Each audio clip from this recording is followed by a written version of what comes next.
ხორბლის საფრთხეები, რომელიც არაერთი პროდუქტისა და ნივთის უკან იმალება, შესაძლოა დიდ ზიანს ახდენდეს თქვენს ჯანმრთელობაზე.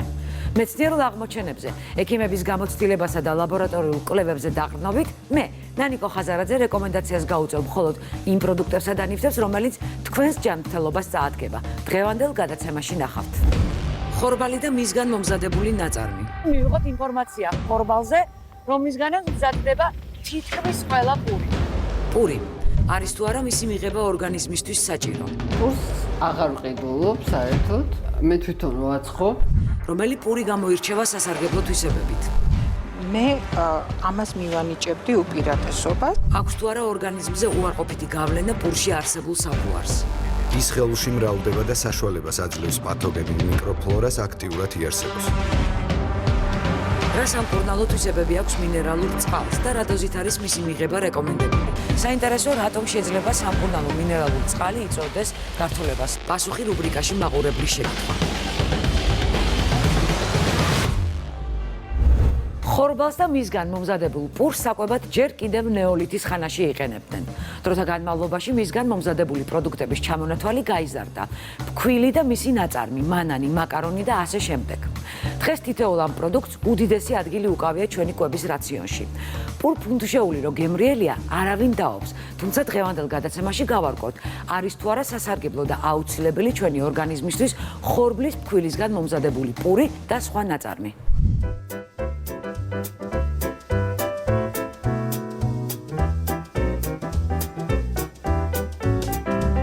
მე პურს აღარ ვყიდულობ საერთოდ.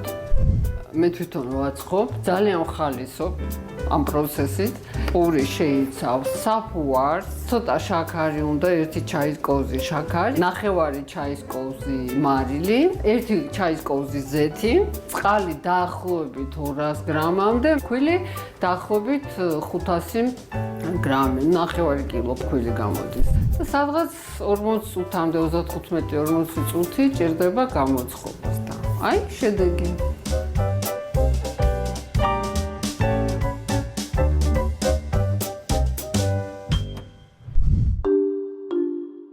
ბოლო დროს პურის სახლში გამოცხობა აქტუალური გახდა. გამოჩნდა სხვადასხვა ბრენდის პურის საცხობები, რომელთა გამოყენება მარტივია, თუმცა დროს მაინც მოითხოვს. ამიტომ აღნიშნული დანადგარი მაინც გამონაკლის შემთხვევებში გამოიყენება და ყოველდღიურ ცხოვრებაში პურს მაღაზიაში ვყიდულობთ. პური ეს ის პროდუქტია, რომელსაც ძირითადი ადგილი უკავია თითქმის ყველა ადამიანის რაციონში. ეს გზა პროდუქტი ძალიან გრძელ გზას გადის, ვიდრე ჩვენამდე მოვა. დღევანდელ გადაცემაში გაიგებთ, როგორ უნდა არჩიოთ საუკეთესო პური, რა საფრთხეები შეიძლება იმალებოდეს მის უკან. ასევე გაჩვენებთ სხვადასხვა სახეობის პურს და გასწავლით არჩევის წესს. თუმცა მანამდე მივიღოთ ინფორმაცია ხორბალზე, რომლისგანაც მზადდება თითქმის ყველა პური.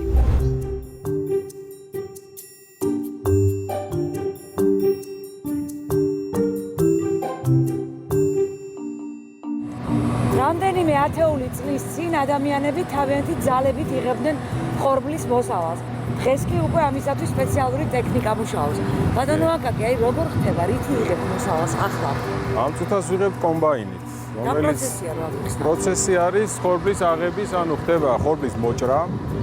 ეს მოჭრილი მასა შედის კომბაინში, სადაც ხდება მისი, ესე ვთქვათ, განიავება, დაბერტყვა და საბოლოო პროდუქტს ვიღებთ მარცვალს.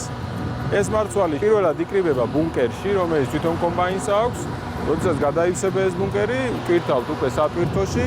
სატვირთო მიდის საწყობში, სადაც იცლება და ხდება აწონვა, თუ საჭიროა გაშრობა ხორბლის, თუ არა და პირდაპირ შენახვა უკვე საბოლოო მოხმარებისთვის. ძირითადად ეხა ასეთ რეგიონებში, როგორც ჩვენ ვართ ეხა შირაკში, არის საშემოდგომო ხორბალი. ხდება მიწის დამუშავება შემოდგომაზე, ხდება დათესვა შემოდგომაზე, ზამთარს გამოივლის ეს ხორბალი უკვე გამოზაფხულზე იწყებს ამოსვლას, შემდეგ ხდება მისი შეწამლა რამოდენიმეჯერ და სასუქის შეტანა, რომ სწრაფად გაიზარდოს და ფაქტიურად ეს არის ელოდებიან უკვე რომ გაზაფხულზე აიღონ. გაზაფხული, ნუ ზაფხულის დასაწყისში ხდება აღება.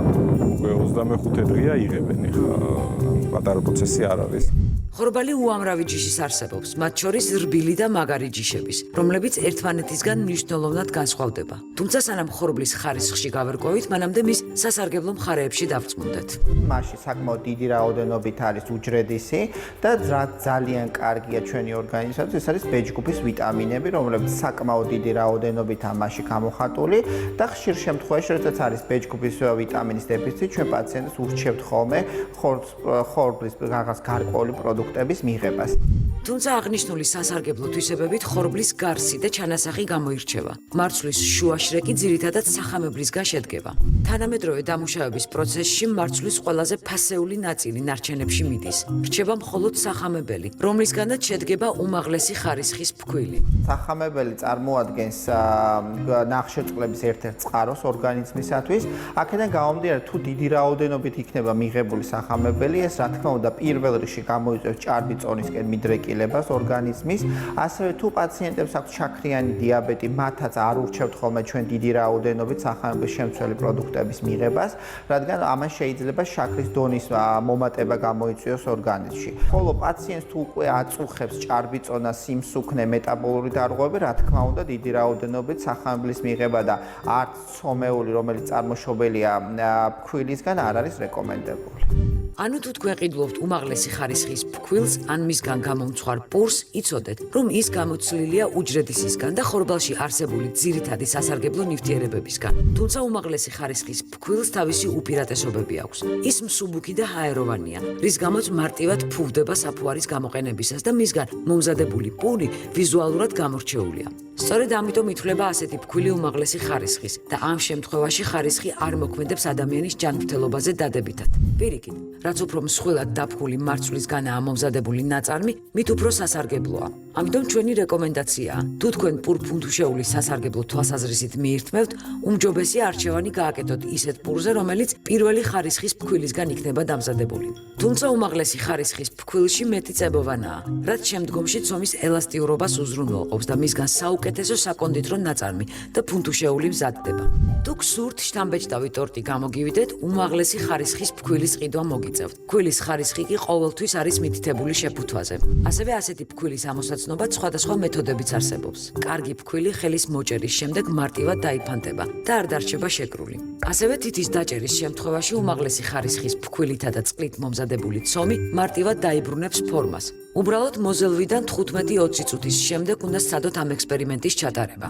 მნიშვნელოვანია ასევე ხორბლის ჯიშის გათვალისწინებაც. მაგალითად, მაგარი ჯიშის ხორბალში მეტი უჯრედისი და ნაკლები სახამებელია, რაც მის სასარგებლო თვისებებზე დადებითად მეტყველებს. ასეთი ხორბლისგან დამზადებული ნაწარმიც ნაკლებად მონაწილეობს წონის მატების პროცესში. მაგალითად, მაგარი ხორბლისგან დამზადებული მაკარონი ნაკლებად გაგასუქებთ. რბილი ხორბლის მაკარონის ხშირად მიღება კი უარყოფითად აისახება თქვენს კილოგრამებზე. დავუბრუნდეთ პურს. საბედნიეროდ თანამედროვე დროში არსებობს ისეთი პური, რომელიც გემრიელთან ერთად სასარგებლოცაა. მაგალითად, სეხვილი და ქატოს პური.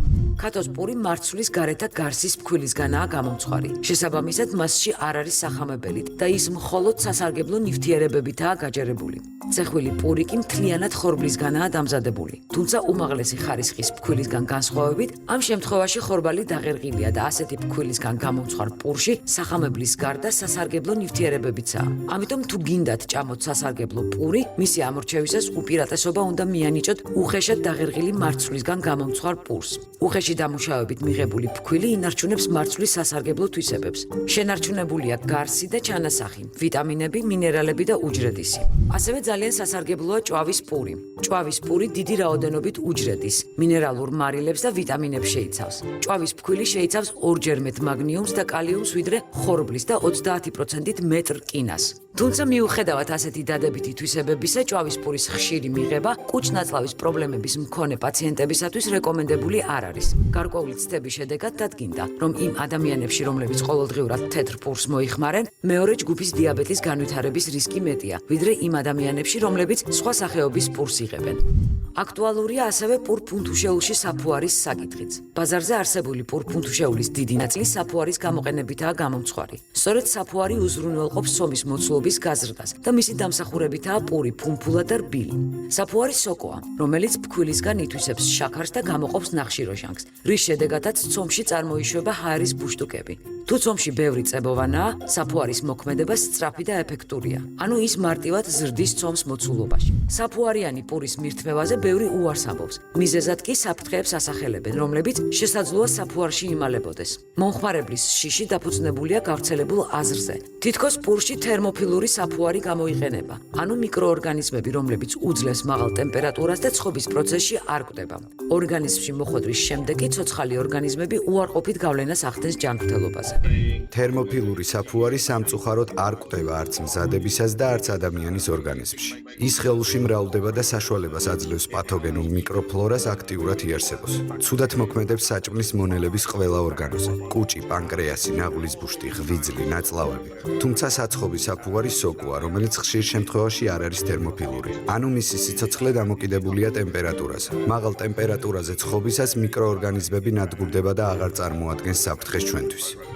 სოკო საფუარის უამრავი სახეობა არსებობს, თუმცა პურფუნთუშეულის დასამზადებლად მხოლოდ საცხობი საფუარი გამოიყენება, რომელიც შეთბობისთანავე იწყებს კვდომას. აი ეს საფუარი, რომელიც გამოიყენება მთელ მსოფლიოში, არის საფუარის სოკო, სხვადასხვა შტამები, რომლებიც 40-50 გრადუსზე კვდება და პურის გამოცხობისთვის 200-დან 250 გრადუსამდე ტემპერატურა არის საჭირო.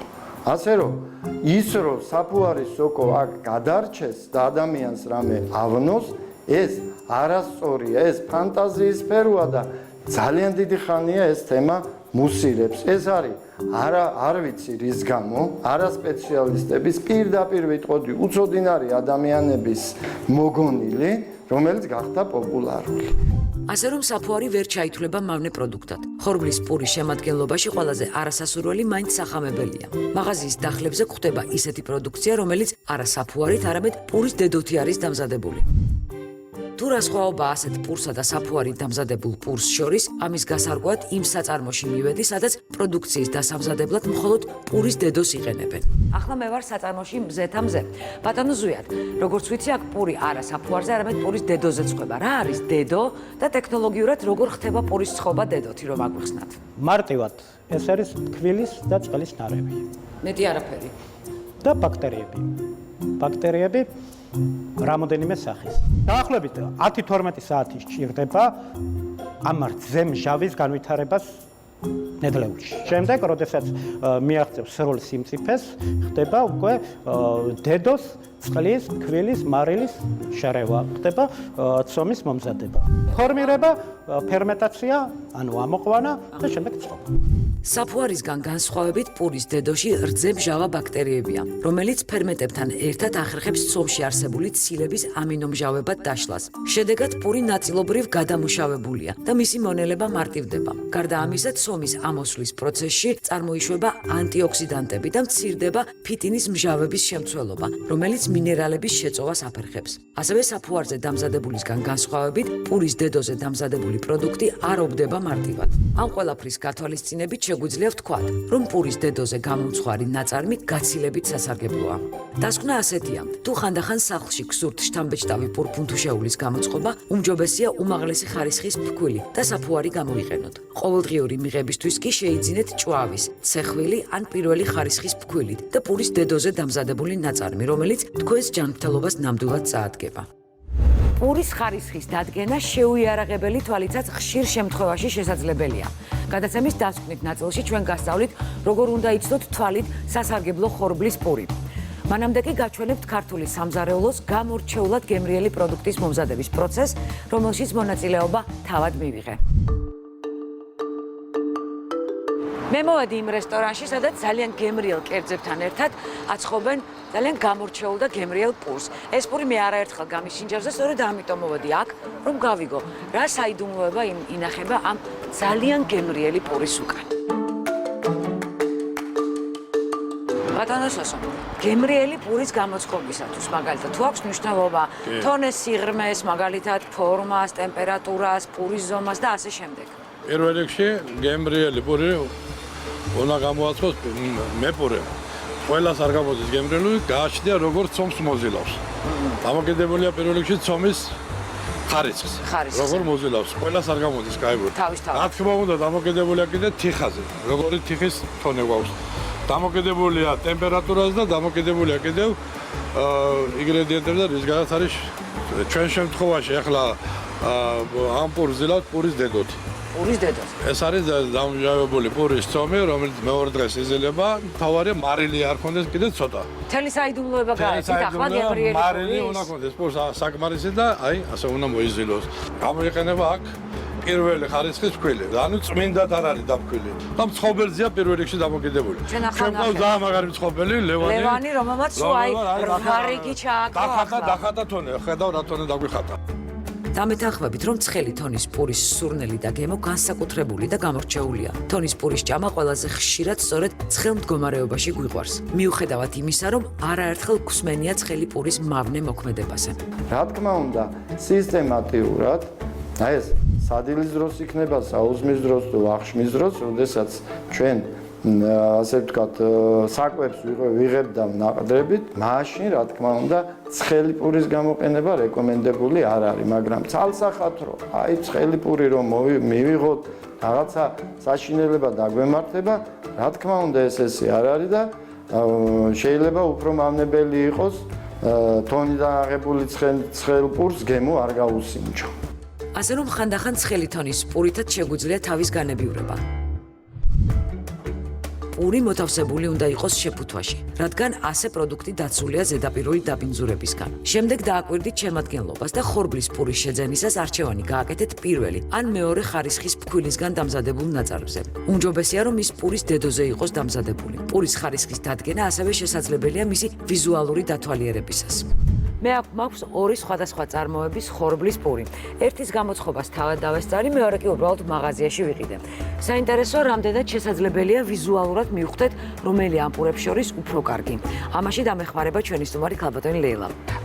არის რამოდენიმე კრიტერიუმი, რითიც შეგიძლიათ პური შეაფასოთ. პირველი უნდა იყოს მთლიანობა არ უნდა იყოს დარღვეული. მეორე ის არის, რომ როცა ერთნაირ ნაჭერს იღებთ, რომელიც უფრო მძიმეა და იმაში ნაკლებად არის დამატებული ის ნივთიერებები, რომელიც მერე აფხვიერებს და საფუარი და კიდე რაღაც ვიტამინები და ასეთი რაღაც ქიმიური დანამატები, რომელიც ნაკლებად სასარგებლოა ორგანიზმისთვის. თუ ჩამონათვალში წერია როგორც ცეხვილი, ისე უმაღლესი ხარისხის ფქვილი, მაშინ უნდა მიაქციოთ ყურადღება, რამდენი არის ცეხვილი. რომელია პირველი და რომელი პირველი წერია უმაღლესი ხარისხის ფქვილი, ეგ ნიშნავს, რომ უმაღლესს მიაქვს და ის არის მცირე დანამატი. ამის გარდა კიდევ შეიძლება შეაფასოთ აი მექანიკურად ხელის დაჭერით. თუ ამას დააჭერთ ხელს, აი რომ დააჭერთ. დავაჭირო? ხო. ესე და კარგად წამოყვათ. კარგად წამომყვა და მალევე დაიბრუნა. მალევე დაიბრუნა. ეხლა ამას დააჭირეთ. ой, ეს არ მომყვება.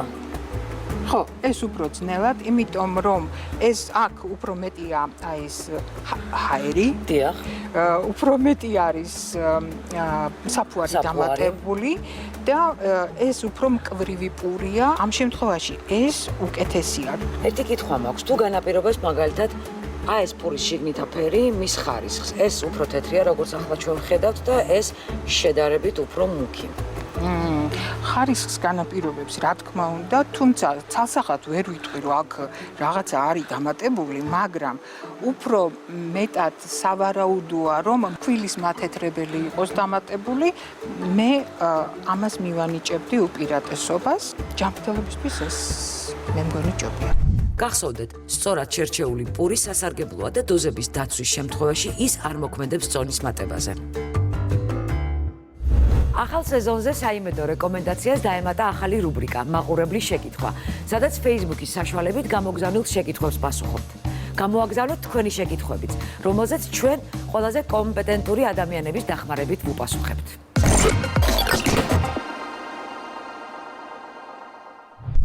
ვიცი, რომ მინერალური წყალი კარგია კუჭნაწლავისთვის, მაგრამ რა დოზით უნდა მივიღო და რატომ არის კონკრეტულად კარგი? ეს შეკითხვა საიმედო რეკომენდაციის Facebook მომხმარებელმა დაგვისვა. ჩვენ შევუდექით ინფორმაციის მოძიებას, რისთვისაც საირმეშიც კი წავედით. ასევე UN-ის სახელმწიფო უნივერსიტეტის ასოცირებულ პროფესორთანაც. ასე რომ შეკითხვას ვუპასუხებთ, თუმცა მანამდე გავარკვიოთ, რა არის მინერალური წყალი. მინერალური წყალი ჩვეულებრივი სასმელი წყლისგან განსხვავებით მინერალებითაა გაჯერებული, რომელიც მასში ბუნებრივადაა. საქართველოში მინერალური წყლების არაერთი საბადოა, რომლებსაც სწორედ კუჭ-ნაწლავის პრობლემების მქონე პაციენტები სტუმრობენ ყველაზე ხშირად, რადგან გარკვეული დაავადების მკურნალობის პროცესში ასეთ წყლებს გარკვეული ადგილი უკავია. მინერალური წყლების სიკეთე მდგომარეობს იმაში, რომ ის შეიცავს კალციუმს, მაგნიუმს, ნატრიუმს და სხვა მინერალებს. მინერალების ტიპი და რაოდენობა დამოკიდებულია იმაზე, თუ საიდან მოდის მინერალური წყალი. შესაბამისად, მათი სარგებელი და გემოც ძალიან განსხვავებულია. თუ მინერალურ წყალს გადაჭერბებით მიიღებს ადამიანი, ამან შეიძლება სერიოზული ინტოქსიკაცია ან სიკვდილიც კი გამოიწვიოს. თუმცა ეს არ ეხება იმ წყლებს, რომელიც მაღაზიის დახლებზეა წარმოდგენილი, რადგან ისინი მინერალების მინიმალურ რაოდენობას შეიცავს. ეს საირმეა, რომელიც ცნობილია თავისი მინერალური სამკურნალო წყლებით. აქ ხალხი ძირითადად სამკურნალოდ ჩამოდის, თუმცა ცოტამ თუ იცის, რომ აქ არა ერთი, არამედ რამდენიმე სხვადასხვა მოქმედების მინერალური წყალია. გაფრთხილებთ, მინერალური წყაროს წყლის არასწორად და დიდი რაოდენობით მიღება საზიანოა ჯანმრთელობისათვის, ვინაიდან იწვევს მძიმე გართულებებს. საინტერესოა, რატომ შეიძლება სამკურნალო მინერალური წყალი იწვევდეს გართულებას. ახლა ვეცდები, რომ ეს ყველაფერი გავარკვიო. ნებისმიერი მინერალური წყალი, რომელიც საირმეში არის განთავსებული წყარო, უпростоრად სამკურნალო წყარო, შეიცავს ქიმიურ შემადგენლობას. შესაბამისად, ისინი დიფერენცირებული არიან მაღალი მინერალიზაციით, დაბალი მინერალიზაციით, რაც ბუნებრივია ექიმის დანიშნულების გარეშე უარყოფით შედეგს მოიტანს, იმიტომ რომ არ შეიძლება თქვენ ხედავთ აი ამ ბიუეტებზე განთავსებული არის დოზატორები, ეს დოზატორები ზუსტად ემსახურება მას, რომ ექიმის დანიშნულებიდან გამომდინარე, ვის 100 გრამი, 150, 200, 250, რომ ზუსტად იმდენი მილილიტრი წყალი ჩამოუსხას და მიიღოს, ამდესაც ექიმი დაუნიშნავს პაციენტს. ანუ ადგილზე ჩვენ გვაქვს წარმოდგენილი 4 სხვადასხვა მინერალური წყალი, რომელსაც სხვადასხვა დანიშნულება აქვს, ხომ ფაქტია? რა დაავადებები შეიძლება იყოს ის? მას შემდეგ რაც მოხდა უკვე დიფერენცირება აი ამ წყაროების, მიენიჭა ბიუეტებს ნომრები, ეს არის პირველი ნომერი, მეორე, მესამე, მეოთხე ნომერი წყარო. შესაბამისად, მოკლედ გეტყვით, პირველ ნომერ წყაროს ვიყენებ ჩვენ შარდკენჭოვანი დაავადებების სამკურნალოდ, თითქმისა და თითქმასთან დაკავშირებული პრობლემების სამკურნალოდ. ორი ნომერი წყარო არის ნახევარკენჭოვანი დაავადებებისთვის, ანუ ნაღველთან დაკავშირებული პრობლემების სამკურნალოდ ხდება მიღება ამ წყაროების. სამი ნომერი წყალი არის ყველაზე დაბალი მინერალიზაციის წყარო და შეიცავს თითქმის 4-ვე ტიპის მინერალებს და შესაბამისად ის არის ნივთიერებათა ცვლის დარღვევაზე, შაქრიანი დიაბეტის დროს ზოგადად აუნჯობესებს ბევრად პაციენტის მდგომარეობას და მეოთხე არის კუჭ-ნაწლავისთვის, რომელიც ყველაზე მაღალი მინერალიზაციით გამოირჩევა და შესაბამისად, რაზეც ვისაუბრეთ, მისი მიღება ზედმეტად ექიმის დანიშნულების გარეშე საკითხია. არ არის სასურველი. როგორც გავარკვიე, სიფრთხილით მისაღებია ის მინერალური წყლებიც, რომელიც მაღაზიის დახლებზეა წარმოდგენილი.